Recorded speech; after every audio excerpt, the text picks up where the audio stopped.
Salute सलामी शस्त्र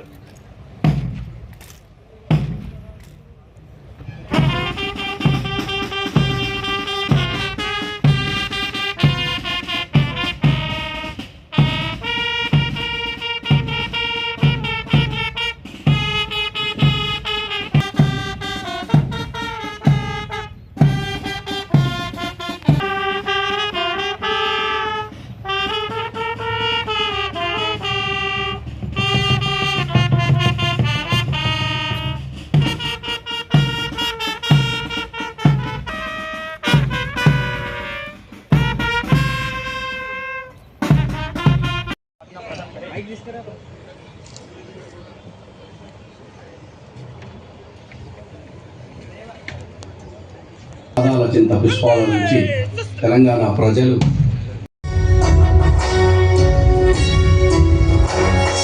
జయ జయ హే తెలంగాణ జననీ జయ కేతనం ముకోటి గొంతుకలు ఒక్కటైన చేతనం తరతరాల చరితగల తల్లి నీరాజనం మన బలాన నీ పిల్లలు ప్రణవిల్లిన శుభకరుణం జయ తెలంగాణ జయ జయ తెలంగాణ జయ తెలంగాణ జయ జయ తెలంగాణ.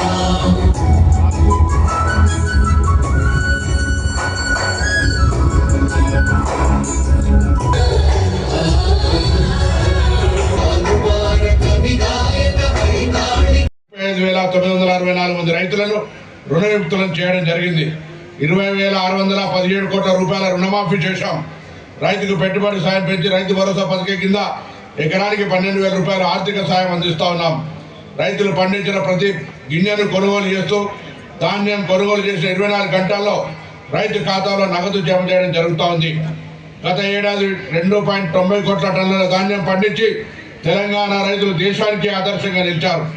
అకాల వర్షాలకు పంట నష్టపోయిన రైతులకు ఎకరాకు 10,000 రూపాయల పరిహారం ఇస్తా ఉన్నాం.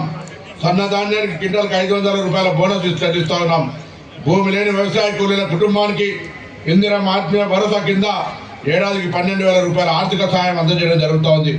నిరుపేదలకు సన్న బియ్యం పథకం, పేదల ఆకలి తీర్చడంతో పాటు వారి ఆత్మగౌరవంతో జీవించేందుకు ఇందిరమ్మ ఇల్లు, సన్న బియ్యం లాంటి పథకాలను అమలు చేస్తూ ఉన్నాం.